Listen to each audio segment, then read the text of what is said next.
आज की बात अब हर शाम सोमवार से शुक्रवार 8:30 बजे से।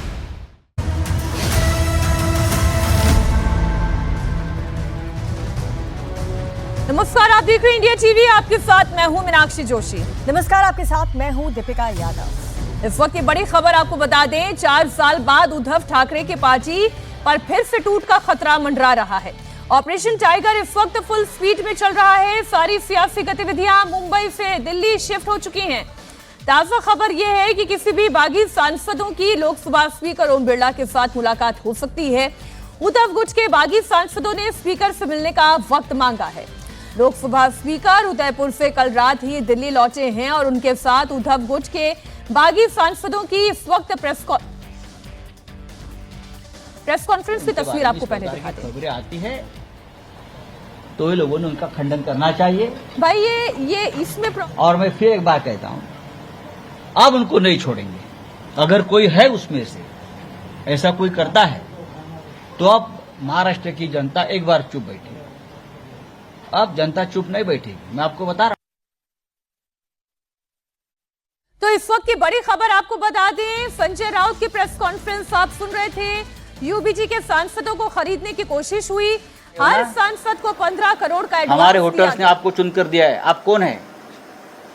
कोई 3-3 चुनाव हार गए थे, उनको एमपी बनाया। कोई कहां भाग गया था, घर में बैठा था, उसको एमपी बनाया। किसी का पता नहीं उसको। तो हमने अभी एक लीगल बैटल अभी से शुरू किया है। हमारा व्हिप जारी है। अरविंद सावंत जी ने और अनिल देसाई जी ने व्हिप जारी किया है। कल हमारी पार्लियामेंट्री बोर्ड की मीटिंग है दल की 11 बजे।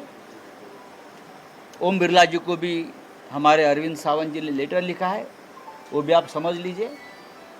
और हम अब दिल्ली में ही है और दिल्ली में रहेंगे। अरविंद जी, आप ज़रा बताइए।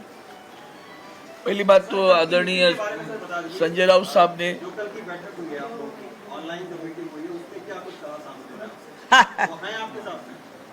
देखिए, अभी तक तो मैं मानता हूँ कि सब साथ है, हमारा दल एक है। अभी तक कोई किस प्रकार का किसी ने लेटर दिया है या नहीं दिया है, आपके माध्यम से हमको इंफॉर्मेशन है। लेकिन ये रविवार को 14 तारीख को हमारी सभी सांसदों की एक मीटिंग मातोश्री पर उद्धव जी के नेतृत्व में हो गई। हम सब वहाँ थे।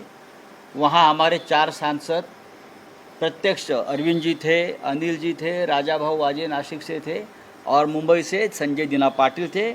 और बाकी जो 4-5-6 लोग थे वो ऑनलाइन वर्चुअली थे। वो सभी ने उस वक्त कहा 2 दिन पहले कि हम लोग पार्टी के साथ ही है, हम उद्धव जी आपके साथ है, हाँ, हम आपको छोड़कर कहाँ जाएंगे। और उसमें से एक जो सांसद है उसने 4 बार साईं बाबा की शपथ ली,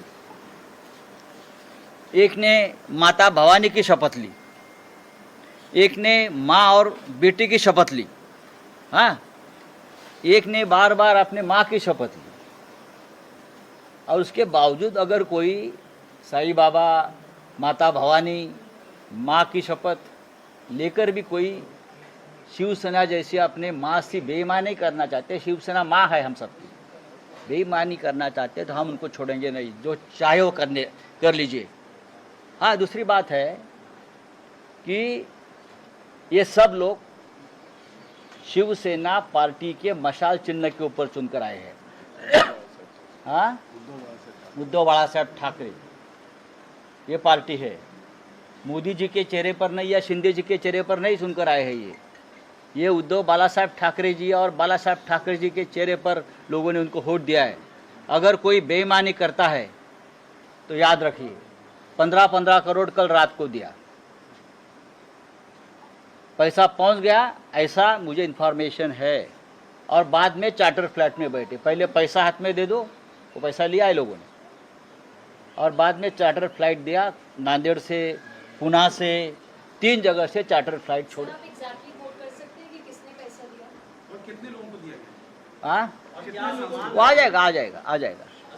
तो अभी कल हमारी पार्लियामेंट्री पार्टी की मीटिंग है। हमने सबको व्हिप दिया है, जारी किया है अरविंद जी ने और अनिल जी ने। और कल 11 बजे हमारी मीटिंग है।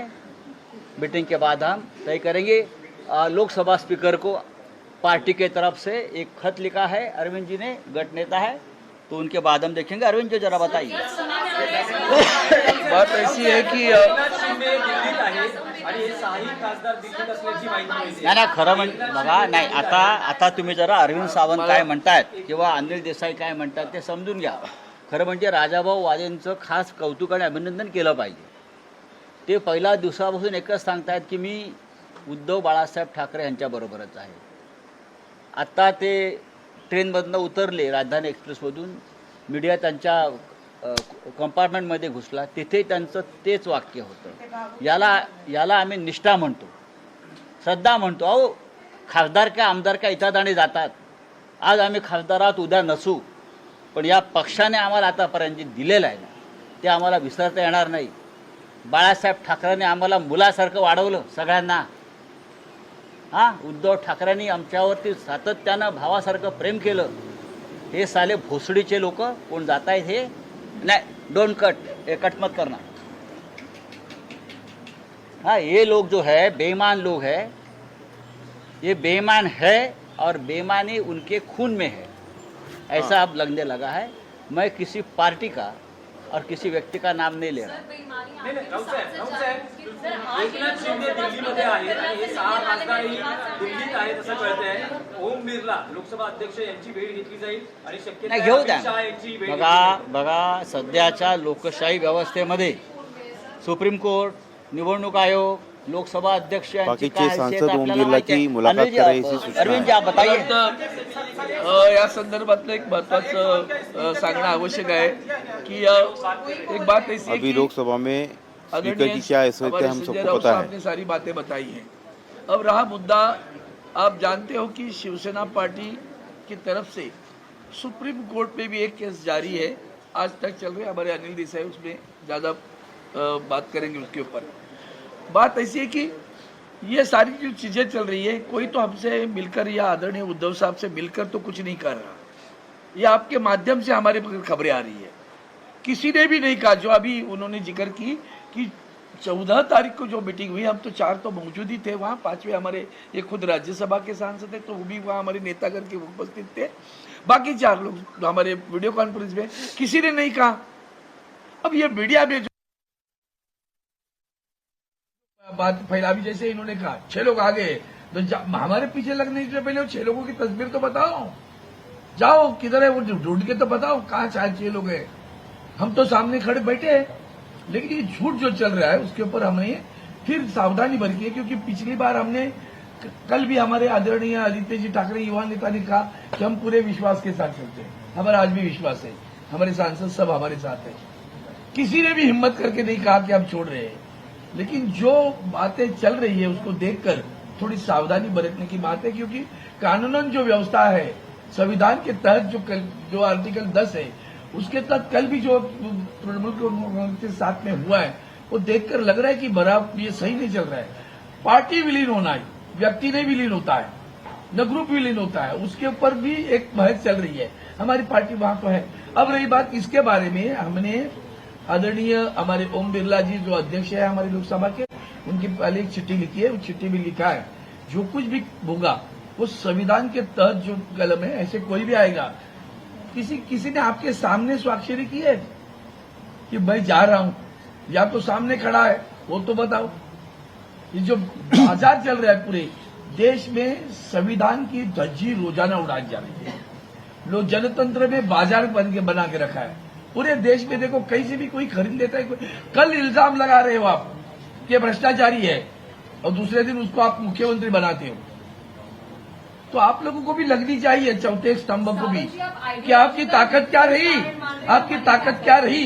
इतना संविधान से खिलवाड़ जो प्रधानमंत्री आरोप लगाते हैं, अहिरा गहरा नहीं लगा रहे, प्रधानमंत्री ने आरोप लगाया ये भ्रष्टाचारी है, उसको आपने मुख्यमंत्री बनाया। विश्वा वो आसाम में, उसको भी आपने भ्रष्टाचारी कहा। ये जो व्यभिचार है, जो व्यभिचार जो चल रहा है ना, उस व्यभिचार के कुछ यहाँ जो झिलक रहा है यहाँ थोड़ा सा, तो उसको जब खबर लेनी चाहिए वो हमने खबर ले लिया। और उसके तहत हमने आदरणीय ओम बिरला जी से पूरे संविधान की रक्षा करने के बारे में, तो उस चिट्ठी में लिखा है कोई भी आएगा कुछ भी कहेगा तो नहीं चलेगा। पार्टी पार्टी है, कोई सांसद मतलब पार्टी नहीं, कोई विधायक मतलब पार्टी नहीं। पार्टी सांसद विधायक के बावजूद भी पार्टी के केडर से बनती है और वो पार्टी के तहत आज जो कुछ है, हमने अब तक किसी का हमें फोन नहीं है, न किसी ने कहा कि हम जा रहे हैं, न किसी ने ऐसी खबर दी है। इसलिए कल अभी जैसे आदरणीय राउत साहब ने कहा कि कल हमने पार्टी की मीटिंग रखी है, तो हमने उसका व्हीप भी जारी कर दिया है। अरविंद साहेब तुम्ही सांगता की असं काही नाहीये, पण जे खासदार संजय देशमुख हे जे खासदार आहेत ते उद्धव ठाकरेंच्या बैठकीला भेटतात, त्यांच्या घरी हे बघा, आम्ही विश्वासावर चालतो असं आदित्य ठाकरेंचं वाक्य मी आताच्या 2 मिनिटांपूर्वी सांगितलं तुम्हाला। त्यांनी सांगितलं माझ्या मुलीचा विवाह जमलेला आहे, पाहुणे घरी येणार आहेत आत्ता, म्हणून मी आलो नाही। पण ते व्हिडिओ कॉन्फरन्सिंग बोलले ना साहेबांशी, समोर बोलले, आमच्या समोर बोलले की आमच्या मागे नाही बोलले। उन्होंने कहा था कि मेरी बेटी का विवाह है, बोलले त्याच्या पलीकडे आम्हाला माहिती नाही। ये कारण उन्होंने बताया था।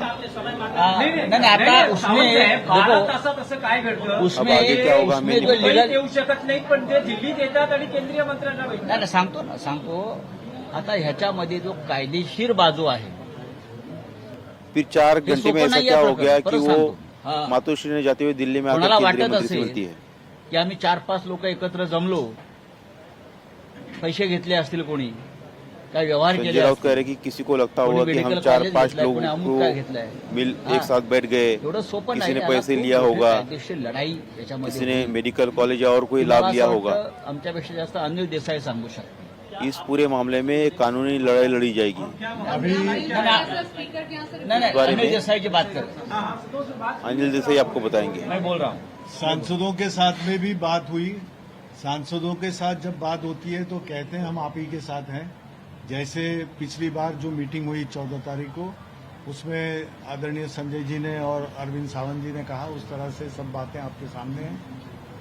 सांसद किस तरह से मूव कर रहे हैं या उनको कौन मूव कर रहा है, और ओम बिरला जी जो लोकसभा के अध्यक्ष हैं उनके पास में उस तरह का उनका गुट के साथ जाना या जो भी प्रक्रिया होती है वो प्रक्रिया इस तरह से ना हो, उस प्रक्रिया को कोई चालना न मिले, इसलिए जो एक प्रावधान है उस प्रावधान के तहत लोकसभा अध्यक्ष को अरविंद जी के लोकसभा लीडर रहने के तहत शिवसेना उद्धव बाला साहेब ठाकरे पार्टी के तरफ से हमने एक ज्ञापन उनको दिया है। We have given them the memorandum, और उसी के तरह शिवसेना उद्धव बाला साहेब ठाकरे पार्टी की संसदीय दल की बैठक कल 18 तारीख को संसदीय भवन में, जहां पे हमारा पार्टी का संसदीय दल का जो कार्यालय है उसमें ये बैठक रखी है। और ये सब इसलिए नहीं कि हमको उनके ऊपर भरोसा नहीं है, भरोसा जरूर है, क्योंकि उन्होंने अब तक उसका खंडन नहीं किया है कि हम तुम्हारे साथ नहीं है या ऐसी कोई बात नहीं है। लेकिन आता इथून हळूहळू सुनिए तो सही, ये तो जो संजय राउत जी कह रहे हैं ये आप ही के द्वारा मीडिया की तरफ से ही आ रहा है, मीडिया की तरफ से आ रहा है, सोशल मीडिया की तरफ से आ रहा है, जो बयान से कह रहे हैं कि ऐसा हो सकता है, क्योंकि वो इस तरह से खुद उसके ऊपर ये नहीं जोर नहीं दे रहे हैं, वो कह रहे हैं कि ये सब बातें आ रही है। तो ये करने का जो प्रावधान है, जो कायदे कानून से हमको करना है, लीगल स्टेप्स जिसको कहते हैं, एक कैवियट की तरह एक सावधानी बरतने के लिए कि भाई हमारे सांसद हमारे साथी में है, ये आज तक का हमारा अपना भी विश्वास है, साहब उद्धव जी का भी विश्वास है और यहाँ बैठे सभी का है। देखो, हमने किसी भी पार्टी का नाम नहीं लिया है और किसी सांसद का नाम नहीं लिया है। ये जो एक पूरे देश में जिस तरह से चुने हुए लोगों को खरीदना और तोड़ने का जो एक प्रोसेस चल रहा है, ये लोकतंत्र के खिलाफ है, डेमोक्रेसी और संविधान के खिलाफ है। ओम बिरला जी जो लोकसभा के स्पीकर है, नियम और कानून और संविधान का पालन करके निर्णय लेना चाहिए, जो उसके पहले नहीं लिया गया है, ये हमारा कहना है। सुप्रीम कोर्ट में अब तक हमारे एसएलपी पेंडिंग है, 4 साल हो गए। हाँ? निकाल लागला असता तर अशा पद्धतीने अजिबात नाही, याला सुप्रीम कोर्ट तेवढंच जबाबदार आहे। आता दबाव कशा प्रकारे येतात तुम्हाला मी सांगतो। दबाव खासदारांवरती दबाव कशा प्रकारे येतात। आता दबाव किस ओमराजे प्रकार से आता निंबाळकर है मैं आपको बताता हूँ। ओमराजे निंबाळकर त्यांचं नाव त्या विधायक यादीमध्ये मी ऊपर दबाव वाचलं. किस तरह से आपण आता है? दिले. अब ओम राजे निंबालकर है, 20 वर्षापूर्वी त्यांच्या वडिलांची हत्या झाली. इनका नाम मैंने 20 वर्षापूर्वी पवनराजे निंबाळकर यांची हत्या झाली 20 साल पहले उनके आणि पिताजी की 20 वर्ष हत्या तो की खटला गई सुरू थी। आहे. काल 20 निकाल साल होता. पहले पवनराजे निंबालकर की हत्या हुई थी काल निकालाचा और 20 दिवस साल ठरला, से जजमेंट वो डे. कानूनी लड़ाई मुंबई हायकोर्टात. अदालत में चल रही है।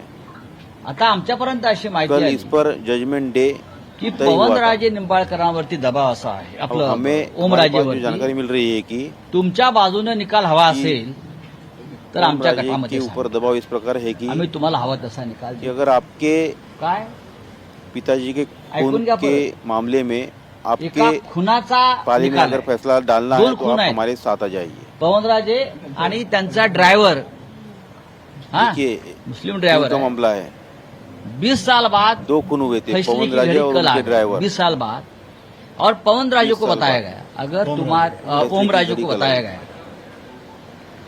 एक महत्वपूर्ण व्यक्ति के माध्यम से जो नेता आज दिल्ली में आया है, कहा गया कि अगर तुम फैसला अपने पक्ष में अपने हक में चाहते हो तो सिग्नेचर करो और हमारे साथ आ जाओ. इस प्रकार से अगर इस देश का कानून चलता है और डेमोक्रेसी चलती है तो क्या संविधान, क्या कानून, क्या सुप्रीम कोर्ट, क्या हाई कोर्ट, आप बताइए. तो इसीलिए 2 दिन वो फैसला रुक गया, आगे ढकल गया. समझा. तुम्ही सगळे नेते बसलेला आहात. तुमचं असं म्हणणं आहे, सगळ्या नेत्यांचं असं म्हणणं आहे की या पक्षफुटीच्या बातम्या या अफवा आहेत, असं काही घडत नाहीये. आता जे दिल्लीत घडतं आहे, तुम्ही आत्मविश्वासाने सांगू शकता की शिवसेना उद्धव बाळासाहेब ठाकरे पक्षाचे कोणतेही खासदार मी कुठला तुम्हाला नाही. एक उदाहरण दिलंय. नाही तुम्ही हे ठामपणे आत्मविश्वासाने सांगू शकाल का की तुमच्या पक्षाचा एकही खासदार फुटणार नाही किंवा वेगळ्या गटात जाणार नाही. तुम्ही असं म्हटलंय की राऊत साहेब, प्रकरणामध्ये वो फूटा नहीं, फूटेगा नहीं और किसी अलग दल में नहीं जाएगा। अब्यूज भी कर रहे हैं तो या कुछ भी बोल रहे हैं तो आप नाम नहीं बता रहे उस पार्टी का, उस पर्सन का जिसके साथ संजय राउत ने कहा कि मैंने आपको एक उदाहरण दे दिया है, ओमराजे निंबालकर। आप खबर ले रहे, खबर है, सब कुछ तुम्हारे पास है। राऊत साहेब एक प्रश्न आहे. राऊत साहेब, आप बताओ भैया, या क्षणाला जे दिल्लीमध्ये घडतं आहे, उनके वक्तव्य राऊत बताओ. साहेब, काय की नाही राऊत धंदा? साहेब, दुकान मत करा. राऊत साहेब, दुकान नहीं चला. राऊत साहेब एक प्रश्न आहे. या क्षणाला जे दिल्लीत घडतं आहे, तुम्ही आत्मविश्वासाने सांगू शकाल का की तुमच्या पक्षाचा एकही खासदार तुमच्या पक्षापासून फुटणार नाही. हे आम्ही कशा करता सांगू. तो ये प्रेस कॉन्फ्रेंस हो रही है और बागी सांसदों को संजय राउत ने एक बहुत बड़ी चेतावनी दी है. उन्होंने कहा है कि इस बार हम नहीं छोड़ेंगे. महाराष्ट्र की जनता एक बार चुप रही, सह ली, अब हम चुप नहीं रहेंगे और इन धोखेबाज सांसदों को जनता जवाब देगी. अब उनको नहीं छोड़ेंगे. अगर कोई है उसमें से ऐसा कोई करता है तो अब महाराष्ट्र की जनता एक बार चुप बैठी. अब जनता चुप नहीं बैठी. तो ये सब लोग हैं, हमारी पार्टी के सांसद हैं, जिनके लिए हमने हमारा सबका उद्धव जी ने कार्यकर्ताओं का खून पसीना बहा है. उनको टिकट दिया, उनको पैसा भी दिया चुनाव लड़ने के लिए, जितने हमारी औकात थी, हाँ वो भी दिया, मेहनत किया, सब कुछ किया. और फिर भी अगर उस बारे में, उनके बारे में इस प्रकार की खबरें आती है तो ये लोगों ने उनका खंडन करना चाहिए. संजय राउत सांसदों के साथ होने का दावा तो कर रहे हैं, लेकिन हकीकत कुछ और है. उनके घर पर लोकसभा के केवल 3 सांसद ही पहुंचे. ऑपरेशन टाइगर इस वक्त फुल स्पीड में चल रहा है. सारी सियासी गतिविधियां मुंबई से दिल्ली शिफ्ट हो चुकी हैं. ताजा खबर यह है कि किसी भी बागी सांसद की लोकसभा स्पीकर ओम बिरला के साथ कभी भी मुलाकात हो सकती है. उद्धव गुट के बागी सांसदों ने स्पीकर से मिलने का वक्त मांगा है. लोकसभा स्पीकर उदयपुर से कल रात ही दिल्ली लौटे और उनके साथ उद्धव गुट के बागी सांसदों की किसी भी वक्त बैठक हो सकती है. और देखिए उसके साथ ही ये साफ हो जाएगा, बहुत क्लियर हो जाएगा कि बागी गुट आखिर किसके साथ हैं और कितने सांसद हैं. अभी जो खबरें आ रही हैं उसके मुताबिक तो बागी गुट के 6 सांसद का समर्थन हासिल हो चुका है, जो कि 2/3 बहुमत हासिल करने के लिए बहुत जरूरी आंकड़ा है. महाराष्ट्र के डिप्टी सीएम एकनाथ शिंदे इस वक्त दिल्ली में मौजूद हैं और उनकी बागी सांसदों के साथ गुप्त मीटिंग भी हो रही है। और पहले एकनाथ शिंदे के बेटे और ठाणे के सांसद श्रीकांत शिंदे के घर पर यह बैठक होने की खबर आई थी, लेकिन माना अब ये जा रहा है कि मीडिया के जमावड़े को देखते हुए श्रीकांत शिंदे के घर पर बैठक का फैसला बदल दिया गया है। उस्मानाबाद के सांसद ओमराजे भी दिल्ली पहुंच चुके हैं और वो कल रात 1 बजे निजी प्लेन से पुणे से दिल्ली के लिए रवाना हो चुके हैं। हमारे सहयोगी सचिन लगातार हमारे साथ जुड़े हुए हैं। सचिन, अब ये जो बात अभी संजय राउत ने कही, संजय राउत ने तो ये बात साफ कर दी कि उनके साथ जो सांसद हैं वो उनके साथ हैं और जो बागी भी हैं वो भी उनके साथ आ जाएंगे। उन्होंने उनके अंतरात्मा को झकझोरने की तो बड़ी कोशिश की, लेकिन यहाँ तो सांसद स्पीकर से मिलने का समय लेकर बैठे हैं और किसी भी वक्त ये मुलाकात हो सकती है। जी, जैसे कि हम बता रहे हैं कि अरविंद सावंत, अनिल देसाई और राजा भाऊ वाजे को भी मनाने की कोशिश अभी भी जारी है, लेकिन राजा भाऊ वाजे जो है वो मान नहीं रहे हैं। लेकिन उसके अलावा 2/3 यानी कि 6 का आंकड़ा जो है एकनाथ शिंदे शिवसेना ने जुटा लिया है और ये अलग गुट की बैठक जो है ये गुप्त रूप से चल रही है। अब संजय राउत ने जो बयानबाजी की है उसको लेकर हो सकता है कि उनकी एक कड़ी प्रतिक्रिया सामने आए, वो फिर वो डायरेक्ट जो जाकर स्पीकर से मिले ओम बिरला जी से और फिर वो अपना पत्र दे दिए वहाँ पर, क्योंकि संजय राउत ने उसमें कहा कि एक तरह से उनको धमकाया भी कि अब ये बात सही नहीं जाएगी, क्योंकि ये जो सांसद है उद्धव ठाकरे के चेहरे पर, उद्धव बाला साहब ठाकरे के पार्टी पर और उसके मशाल चुनाव चिन्ह पर चुनकर आया है। बार बार ये नहीं होगा कि पार्टी तोड़ी जाएगी, अब जनता उन्हें सबक सिखाएगी, ये सहा नहीं जाएगा। दूसरा, उन्होंने आरोप लगाया कि 15-15 करोड़ दिए गए, इनको खरीदा जा रहा है। तीसरी, उन्होंने कानूनी जो लड़ाई है उसकी धमकी दी है कि कानूनी लड़ाई में किस तरह से आगे बढ़ेगी। बाकी जो 2 सांसद हैं अरविंद सावंत और अनिल देसाई, ये कहते रहे कि नहीं, उद्धव ठाकरे, आदित्य ठाकरे कहते कि हमारा विश्वास है हमारे सांसदों पर। ये सांसद जो है जो 6 नदारत रहे उसमें से 5 सांसद जो है वो तो 14 तारीख की मीटिंग में भी नहीं आए थे, उसमें संजय दीना पाटिल का भी नाम है। लेकिन बाद में आपने देखा कि 2 दिन के बाद क्या हुआ, संजय देशमुख मातोश्री में नहीं गए और वो यहाँ आकर दिल्ली में आकर प्रतापराव जाधव से मिले।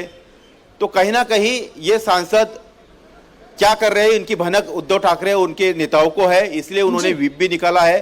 अब थोड़ी देर का इंतजार करना होगा कि आप बाकी जो 6 है बिल्कुल वो कब स्पीकर के पास जाते हैं, क्या उन्होंने पत्र भेजा है, पटाक्षेप किसी भी वक्त हो जाएगा। सचिन, बहुत शुक्रिया आपका इस पूरी जानकारी के लिए। बड़ी खबर आपको बता दें, पार्टी में टूट की खबरों के बीच उद्धव गुट ने कल दिल्ली में बड़ी बैठक बुलाई है। इसमें सभी सांसदों को मौजूद रहने के लिए व्हिप जारी किया जा चुका है।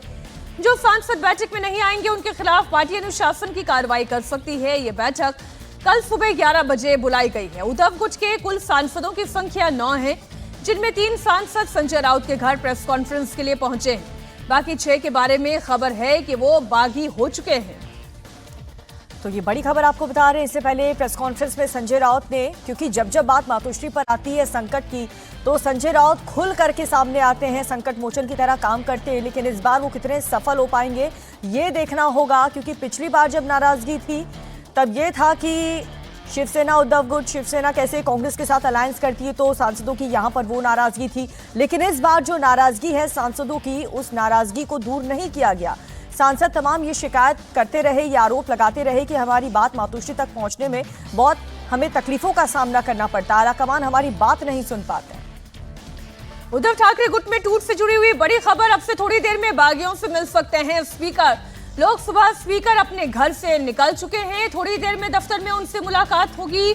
घर से संसद स्थित दफ्तर के लिए निकले हैं लोकसभा स्पीकर। उद्धव ठाकरे गुट में टूट से जुड़ी हुई है बड़ी खबर आपको दे दें, अब से थोड़ी देर में लोकसभा स्पीकर ओम बिरला के मुलाकात हो सकती है। शिवसेना यूबीटी ग्रुप के बागी सांसदों के साथ ये मुलाकात किसी भी वक्त, ये तस्वीर आपके सामने होगी। तो एक तरफ संजय राउत ये कह रहे हैं कि टूट नहीं होगा, जो बाकी के सांसद हैं उन्हें भी हम मना लेंगे, उनसे बातचीत हो रही है।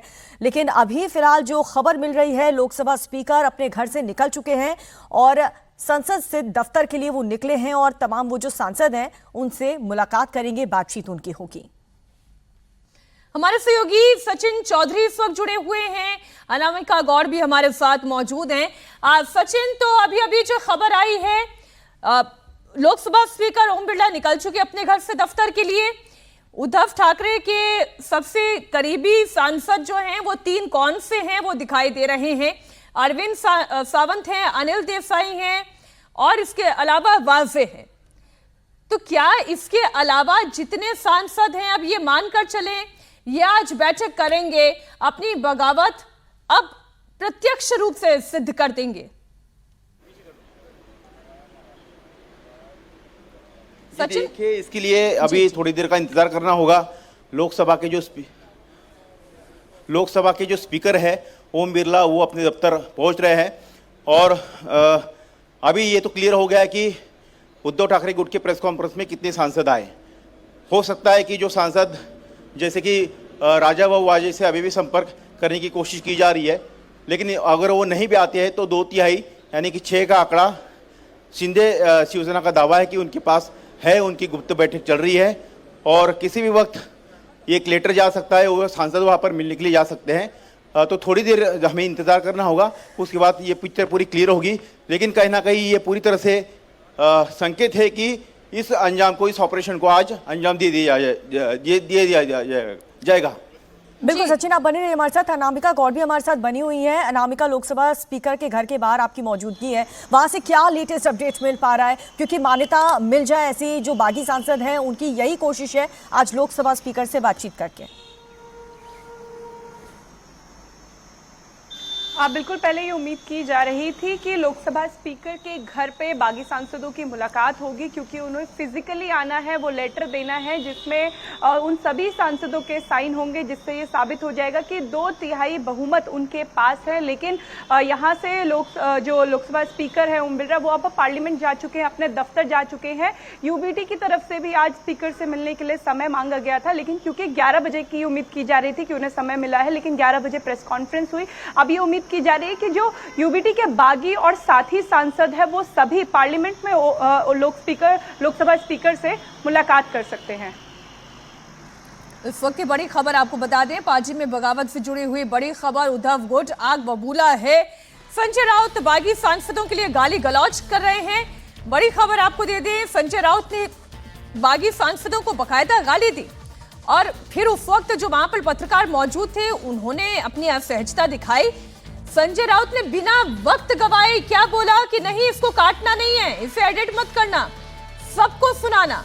संजय राउत इतने बिफरे हुए थे कि उन्होंने डंके की चोट पर बागी सांसदों को भरी प्रेस कॉन्फ्रेंस के दौरान गाली दी। सुनिए संजय राउत का बयान।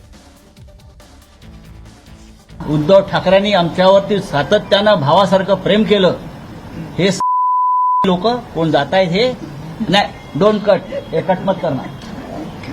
उद्धव ठाकरेंनी आमच्यावरती सातत्यानं भावासारखं प्रेम केलं, हे लोक कोण जात आहेत हे नाही, डोंट कट, हे कट मत करणार।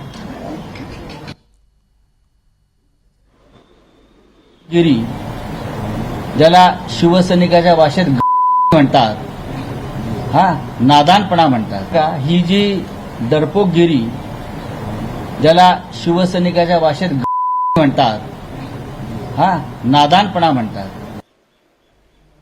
उद्धव ठाकरेंनी आमच्या अब आप देखें ये तेवर हैं इस वक्त संजय राउत के, गाली दे रहे हैं, गाली देने के बाद भी कह रहे हैं उसे एडिट मत करना। सचिन ये तेवर बता रहा है, लेकिन इस तेवर का क्या अगर आपकी पार्टी के अंदर ताकत नहीं रह जाती? ये ठीक है आप बयानबाजी करते रहे, गुस्सा जाहिर करते रहे, लेकिन पार्टी का जो ग्राफ है जिस तरह से वो नीचे आकर गिर रहा है, इससे अगर सुधर जाता तो बहुत अच्छी बात थी। संजय राउत और 2 गालियां दे देते। सचिन, प्रतापराव जाधव ने कल एक बयान दिया था, वो बयान में वो यही कह रहे थे कि जो उद्धव ठाकरे की शिवसेना है उसको तोड़ने में, उसको खत्म करने में संजय राउत की काफ़ी भूमिका है। संजय राउत जो है इस पार्टी को खत्म कर देंगे। जिस तरह के भाषा का वो प्रयोग करते हैं, चाहे अपने नेताओं के लिए हो या फिर विपक्षी नेताओं के लिए हो, तो कहीं ना कहीं इससे जो शिवसैनिक है, जो विधायक है या सांसद है, वो भी आहत होते हैं। और यही बात उन्होंने कही आज उनके प्रेस कॉन्फ्रेंस में, यही बात उन्होंने दिखी। एक तरह से उन्होंने चेतावनी भरी अंदाज में कहा, कुछ जगह पर है गालियों का, अपशब्दों का इस्तेमाल भी किया है। उन्होंने कहा कि अब ये नहीं सहा जाएगा, इनको सबक सिखाया जाएगा, जनता भी इनको सबक सिखाएगी। दूसरा, उन्होंने कानूनी लड़ाई की उनको एक चेतावनी दी है और उस तरह से कदम भी वो उठा रहे हैं। और संजय राउत का जो बयान है, संजय राउत को लेकर हमेशा जो उद्धव ठाकरे के दूसरे नेता हो या फिर एकनाथ शिंदे के नेता हो या फिर बीजेपी के नेता हो, यही कहते हैं कि संजय राउत ही एक दिन ये पूरी उद्धव ठाकरे की जो शिवसेना है उसको खत्म करने का काम करेंगे।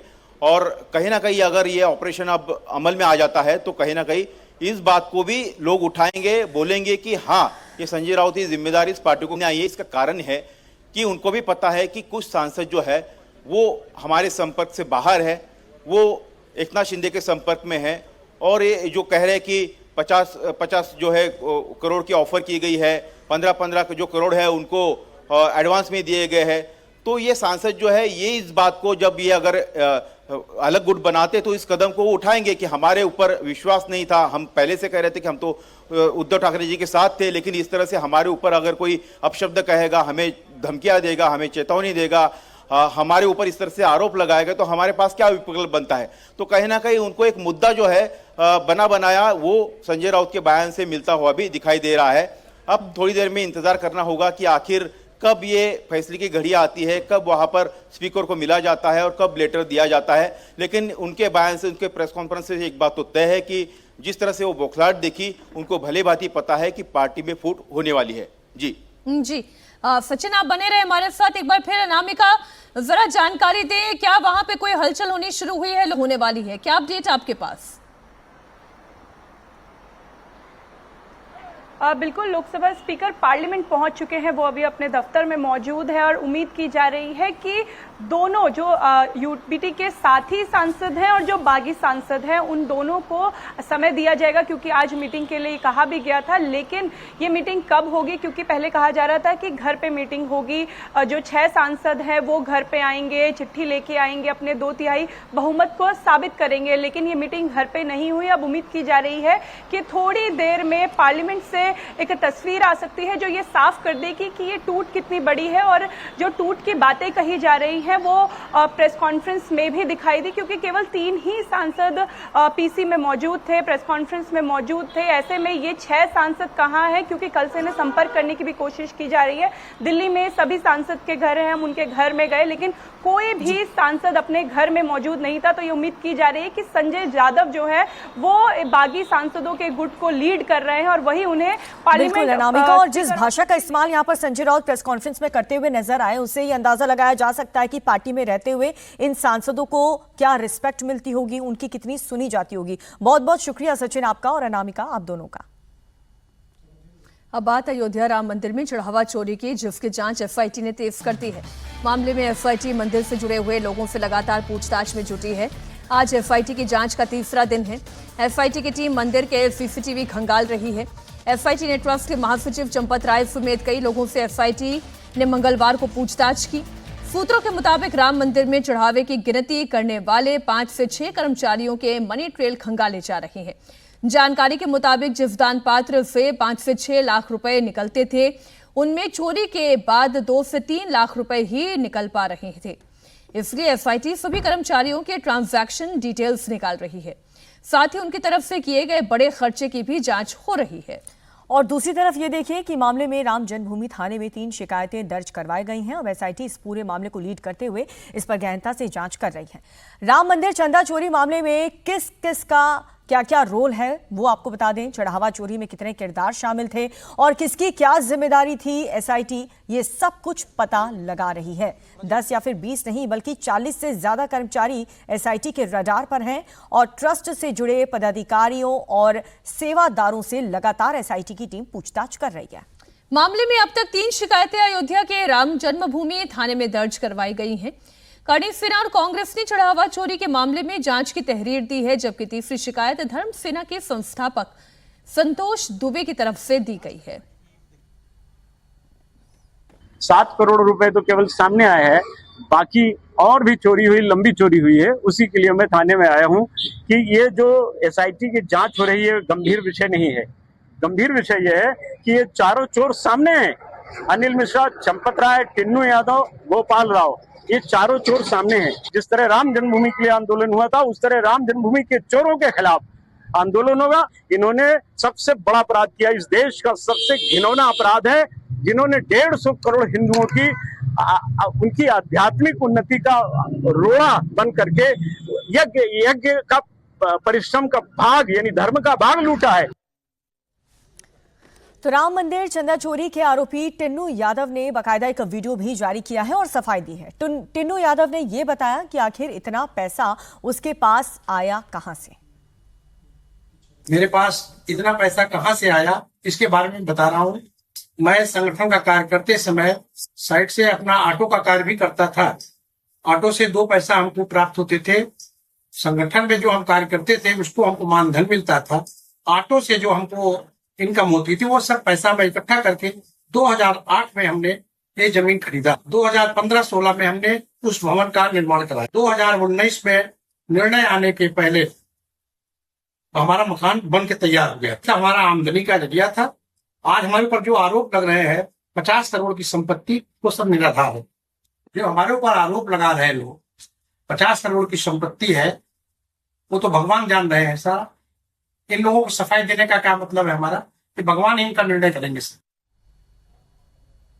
चूंकि मंदिर ट्रस्ट से जुड़े हुए बड़े बड़े लोगों पर उंगली उठ रही है, इसलिए इस पर शिकायत और सियासत दोनों तेज है। अखिलेश यादव ने कहा कि अब तो गोबर से भी चोरी की रकम निकल रही है। जिन लोगों ने चोरी की वो प्रभावशाली लोग हैं। सरकारी अफसर उनकी जांच कैसे करेंगे, इसलिए उन्हें एसआईटी की जांच पर भरोसा नहीं।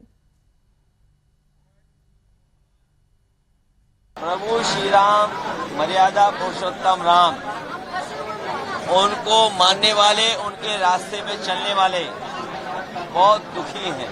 जिस प्रदेश में नौकरी रोजगार के लिए आईआईटी बनना था वहाँ एसआईटी बन रही है। और देखिए आप, डबल इंजन की डबल टंकी है, डबल इंजन की डबल टंकी है। कितना भ्रष्टाचार हो रहा है। ये डबल इंजन की बड़ी डबल टंकियां हैं। और हमारे साधु संतों, पुजारी और मंदिर में जो सेवा करने वाले लोग हैं उनके लिए जांच के लिए बताओ, अधिकारी जांच करेंगे। इन अधिकारियों की एसआईटी कौन कराएगा? अब तो सुना है कंडे में पैसे निकल रहे हैं, गोबर में पैसे निकल रहे हैं। क्या 21 जून को नीट का पेपर लीक प्रूफ हो पाएगा? क्या इस बार लाखों स्टूडेंट्स की मेहनत पर पानी नहीं फिरेगा? क्या इस बार परीक्षा में एनटीए पास हो पाएगा? इन तमाम सवालों के बीच नीट की रे एग्जाम से जुड़ी इस वक्त की सबसे बड़ी खबर आपको बता दें, जिसमें वायुसेना के जवान नीट के पेपर्स को अलग अलग शहरों में पहुंचा रहे हैं। और अब तक 200 से ज्यादा उड़ानें भर करके वायुसेना ने पेपर्स को 20 से ज्यादा शहरों में पहुंचा दिया है। आज शाम तक वायुसेना का ये जो मिशन है वो चलेगा। इस बीच सरकार ने टेलीग्राम मैसेजिंग ऐप पर अस्थायी बैन लगा दिया है। 22 जून तक टेलीग्राम ऐप का इस्तेमाल नहीं हो पाएगा। 30 जून तक मैसेज एडिट नहीं कर सकेंगे। 21 जून को नीट का री एग्जामिनेशन होना है। लाखों छात्रों के भविष्य से इस बार खिलवाड़ नहीं होगा, यह वादा एनटीए ने किया है। 3 मई को नीट का पेपर लीक हुआ था, जिसके बाद सरकार ने उसे रद्द कर दिया था। 21 जून को री एग्जामिनेशन होना है, लिहाजा इस बार कोई रिस्क नहीं लिया जाएगा। सरकार ने दावा किया है कि हर हाल में लीक प्रूफ परीक्षा करवाई जाएगी। इसके लिए वायुसेना को लगाया गया है, जिसके विमान लगातार नीट का पेपर शहर शहर पहुंचा रहे हैं। तो टेलीग्राम पर बैन लग गया है। नीट पेपर में इस बार कोई लीक ना हो, इसके लिए इस बार तो शिक्षा मंत्री से लेकर पूरे शिक्षा मंत्रालय, एनटीए, सबकी प्रतिष्ठा दांव पर लगी हुई है। और सवाल यही है कि किस तारीख की बड़ी समय, ये जो है 21 तारीख का समय बड़ा नजदीक है, और इससे पहले कैसे लीक प्रूफ इंतजाम किया जा सके, जिसमें टेलीग्राम पर बैन लगने से लेकर वायुसेना के विमानों के जरिए परीक्षा केंद्रों तक प्रश्न पत्र पहुंचाने का जिम्मा। और इसी की तस्वीरें आप देख रहे हैं। और अब तक देखिए 200 से ज्यादा उड़ानें भर करके वायुसेना ने पेपर्स को 20 से ज्यादा अलग अलग शहरों में पहुंचाने का काम कर दिया है। और आज शाम तक वायुसेना का ये मिशन चलता रहेगा। यूपी में अवैध निर्माण के खिलाफ लगातार एक्शन जारी है। यूपी में शहर शहर अवैध कब्जों पर बुलडोजर गरज रहा है। बड़ी खबर वाराणसी से है। वाराणसी में रेलवे की जमीन पर बनी हुई अवैध मस्जिद पर बुलडोजर एक्शन की तैयारी चल रही है। मस्जिद में नोटिस चस्पा किया गया और 20 जून तक रेलवे की जमीन से मस्जिद को हटाने का अल्टीमेटम दिया गया है। रेलवे की तरफ से जारी नोटिस में कहा गया है कि काशी रेलवे स्टेशन के एंट्री गेट की ओर सर्कुलेटिंग एरिया के पास रेलवे की जमीन पर अवैध रूप से मस्जिद का निर्माण किया गया है। और नोटिस में ये दावा किया गया है कि ये स्टेशन पर चल रहे विकास कार्यों में बाधा बन रहा है। रेलवे ने 20 जून मस्जिद हटाने का वक्त दिया था। दूसरी ओर अंजुमन इंतजामिया मस्जिद कमेटी ने भी रेलवे के नोटिस के बगल में अपना जवाब चस्पा कर दिया और कमेटी ने यह साफ कह दिया है कि यदि मस्जिद को हटाने की कोशिश की जाती है तो वो हर स्तर पर कानूनी लड़ाई लड़ेगी। अब देखिए, यूपी में अवैध मस्जिद, मजार, मदरसे को लेकर के प्रशासन काफी एक्शन मोड में है। वाराणसी के अलावा आगरा और गाजियाबाद में भी प्रशासन ने बुलडोजर चलाकर अवैध निर्माण को ध्वस्त किया। आगरा में 250 साल पुरानी मजार को भी हटाने की प्रक्रिया की गई। और बड़ी खबर आगरा से आ रही है। आगरा में बीच सड़क पर बनी तकरीबन 250 साल पुरानी मजार को प्रशासन ने हटवा दिया है। करीब आधे घंटे में मजार को 60 से 70 फीट दूर एक दरगाह परिसर में शिफ्ट कर दिया गया। दरअसल सड़क हादसे और ट्रैफिक जाम होने की शिकायतों के बाद प्रशासन ने ये कार्रवाई की है। बुलडोजर से खोदकर मजार के पत्थर को निकाला गया। पूरी कार्रवाई के दौरान मौके पर 4 थानों की फोर्स मौजूद रही। आगरा कॉलेज के सामने एमजी रोड पर स्थित मजार को लेकर लंबे समय से विवाद चल रहा था। इस संबंध में कोर्ट में याचिका भी डाली गई थी। प्रशासन ने जांच के बाद दोनों पक्षों से बातचीत की। सहमति बनने पर मजार को दूसरी जगह शिफ्ट किया गया। और अब बड़ी खबर गाजियाबाद से। गाजियाबाद के सरकारी जमीन पर बने अवैध मदरसे को प्रशासन ने ध्वस्त कर दिया है। 25 साल पुराने मस्जिद पर प्रशासन ने ये बुलडोजर चलाया। बताया जा रहा है कि मदरसा सरकारी जमीन पर बना हुआ था और इसके लिए नोटिस भी दिया गया था, लेकिन नोटिस का कोई जवाब नहीं आया, जिसके बाद मदरसों को ध्वस्त कर दिया गया। पुलिस के अनुसार मदरसे में कोई मौजूद नहीं था। आसपास के लोगों से मिली जानकारी के मुताबिक लंबे समय से यहाँ कोई नहीं आ रहा था। जिसने ये बनवाया था उसकी मौत हो चुकी है। खाली कराई गई जमीन की कीमत करीब 1 करोड़ रुपए बताई जा रही है। गाजियाबाद के कुशलिया इलाके में अवैध रूप से बने मदरसे पर बुलडोजर एक्शन हो रहा है। इस वक्त आप तस्वीरों में देख सकते हैं कि ये मदरसा तकरीबन 20-25 साल से यहाँ पर अवैध तरीके से बनाया गया था।